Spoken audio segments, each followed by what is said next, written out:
जय हिंद दोस्तों। तो क्या आप भी 0127 इंटेक के लिए फॉर्म नहीं फिल किए हैं? इसके रीजन्स हो सकते हैं कि आपका डेट ऑफ बर्थ 0127 इंटेक के एलिजिबिलिटी क्राइटेरिया के अंदर नहीं आ रहा हो, या फिर ये आप सोच के फॉर्म नहीं फिल किए कि मेरा तो 02/26 में हो रहा है, मैं ग्रीन कार्ड होल्डर हूँ और मेरा मेडिकल क्लियर हो गया है। अगर इस रीज़न से, या फिर आप जानबूझ के छोड़ दिए हों, या फिर गलती से छूट गया हो, इस रीज़न से आप फॉर्म फिल नहीं किए थे, तो इस वीडियो को आप लोग लास्ट तक देखिए। और लास्ट में मैं आपको एक चीज़ बताऊंगा जो आपके लिए बहुत ही हेल्पफुल हो सकती है। तो सबसे पहले बात करते हैं कि अभी रिसेंटली में एयरफोर्स ने एक नोटिस निकाला था, जिसके अकॉर्डिंग अपना जो है एलिजिबिलिटी क्राइटेरिया एज का था, उसमें उसने चेंज किया था कि जो 17.5 से लेकर 21 साल तक का जो एज था, उसको अभी चेंज करके 17.5 से 22 साल कर दिया गया है। यानी जिसका डीओबी अब 1 जनवरी 2005 से लेकर 1 जुलाई 2009 तक जिसका डेट ऑफ बर्थ होगा, उन वो लोग जो है 0127 इंटेक के लिए फॉर्म फिल कर सकते हैं। इसमें जो 1 जनवरी 2005 डेट ऑफ बर्थ है, ये डेट ऑफ बर्थ वाले भी फॉर्म फिल कर सकते हैं, और जिसका डेट ऑफ बर्थ 1 जुलाई 2009 है, वो भी इस फॉर्म को फिल कर सकते हैं। और हाँ, इसका फॉर्म फिलअप कल से यानी 3 मार्च से स्टार्ट होने वाला है, और 3 मार्च से लेकर 10 मार्च तक आप इसका फॉर्म फिल कर सकते हैं। तो जितना जल्द हो सके आप लोग इसका फॉर्म फिल कर लेना, क्योंकि इसका साइट लास्ट दिनों तक बहुत ही ज़्यादा स्लो चलने लगता है। तो आप जितना जल्द हो सके आप लोग फॉर्म फिल कर लेना।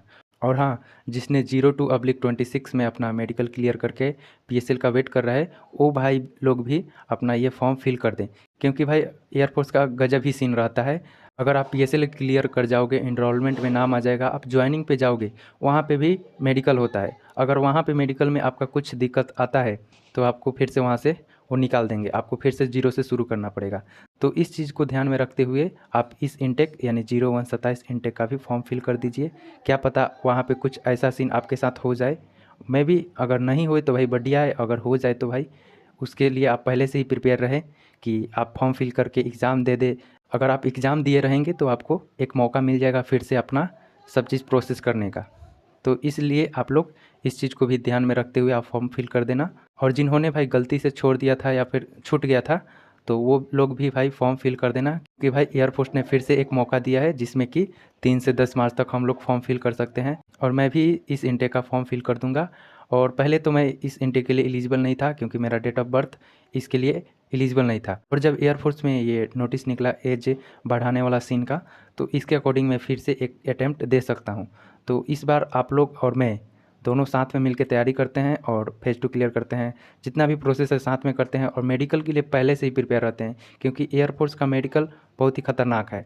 इसमें भाई आप पिछले इनटेक में पास भी रहोगे तो अगले इनटेक में आप पास रहोगे या फिर नहीं, ये कन्फर्म नहीं है। तो अगर आप पिछले इनटेक में फेज़ 2 क्लियर किए हैं तो अगले इनटेक में फेल भी हो जाओगे, ऐसा भी सीन है।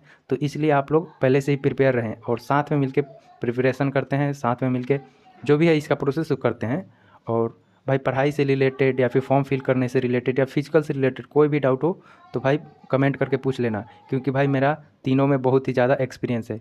फॉर्म फिल करने का मेरे पास 3 साल का एक्सपीरियंस है, साइबर चलाने का, और फिजिकल का भी मेरे पास एक्सपीरियंस है, क्योंकि मेरे पास एक फ़िज़िकल एकेडमी चलता है और उस फिजिकल एकेडमी का मैं असिस्टेंट कोच हूँ। तो भाई मुझे फिजिकल का भी एक्सपीरियंस है। और रही बात पढ़ाई की, तो पढ़ाई में आप लोग में से बहुत सारे दोस्त कैडेट डिफेंस एकेडमी से पढ़े होंगे। तो भाई मैं वहाँ पे कंटेंट क्रिएशन का भी काम किया हूँ। मेरे पास 7-8 मंथ का वहाँ पे कंटेंट क्रिएशन का एक्सपीरियंस है।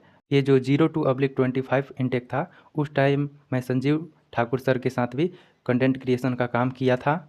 और अभी जो रिसेंटली में कैडेट डिफेंस एकेडमी के यूट्यूब चैनल पे आप लोग देखोगे तो हिमांशु सर है जो एनडीएस सीडीएस के लिए पढ़ाते हैं, वो जीएस के लिए अभी पढ़ा रहे हैं एक फाउंडेशन बैच करके। उस फाउंडेशन बैच का जितना भी पीपीटी डिज़ाइन हुआ है, जितना भी कंटेंट क्रिएशन हुआ है, वो सब मैंने किया है। तो भाई मुझे सब चीज़ का अच्छे से एक्सपीरियंस है कि क्या चीज़ कैसे होता है, और पढ़ाई से रिलेटेड कितना भी डाउट हो आपको वो कमेंट करके बता देना। और भाई मुझे ये भी पता है कि मैराथन का और क्लास का कैसे क्वेश्चन सेट होता है और किस तरह से ये चीज़ें अरेंज की जाती है। तो भाई मुझे वो सब चीज़ का एक्सपीरियंस है। तो आप लोगों का कोई भी डाउट हो तो भाई आप लोग बेझिझक कमेंट कर देना। और भाई जिन्होंने फॉर्म फिल नहीं किया है वो भाई फॉर्म फिल कर देना। और इसके साथ ही साथ आप लोग एक प्लान बी भी एक्स्ट्रा रख के चलना, क्योंकि एयरफोर्स का कोई भरोसा नहीं, उसमें आप किसी भी स्टेट से छँट जाओगे। और इसमें नहीं होगा तो प्लान बी आप लोग लेके चलना, जिससे कि आपका जो है टाइम वगैरह वेस्ट ना हो, आप इधर नहीं तो उधर से ही आपका हो जाएगा। इसके लिए भाई मैं आपके प्लान बी के लिए एक चीज़ सोच के रखा हूँ, जो कि आपको बताऊँगा कुछ दिनों के अंदर। तो आप चैनल को सब्सक्राइब कर लेना, और जो भी है वीडियो को लाइक करके दोस्तों के साथ शेयर कर देना, क्योंकि भाई मुझे एग्ज़ाम से लेकर एग्ज़ाम, फिजिकल और फेज़ 2 सब चीज़ का बढ़िया से एक्सपीरियंस है, और एक बार का नहीं भाई 2-3 बार का एक्सपीरियंस है। तो भाई आप लोग एक्स या वाई ग्रुप दोनों में से किसी का भी तैयारी कर रहे हैं तो कोई दिक्कत नहीं है, आप लोग तैयारी कीजिए। लेकिन हाँ, आप लोग एयरफोर्स के साथ साथ आप एक प्लान भी रख के ही चलें, क्योंकि एयरफोर्स में वो ऐसा नहीं है कि आपको हो ही जाएगा, और बस वही है कि हो ही जाएगा, ऐसा कंफर्म नहीं है। और अगर नहीं होगा तो भाई दूसरा तो हमारे पास ऑप्शन रहना चाहिए ना। तो इसलिए आप लोग वो प्लान बी सोच के रखना। और यही था जो मैंने बताया, और फॉर्म नहीं फिल किए हो तो भाई फॉर्म फिल कर देना।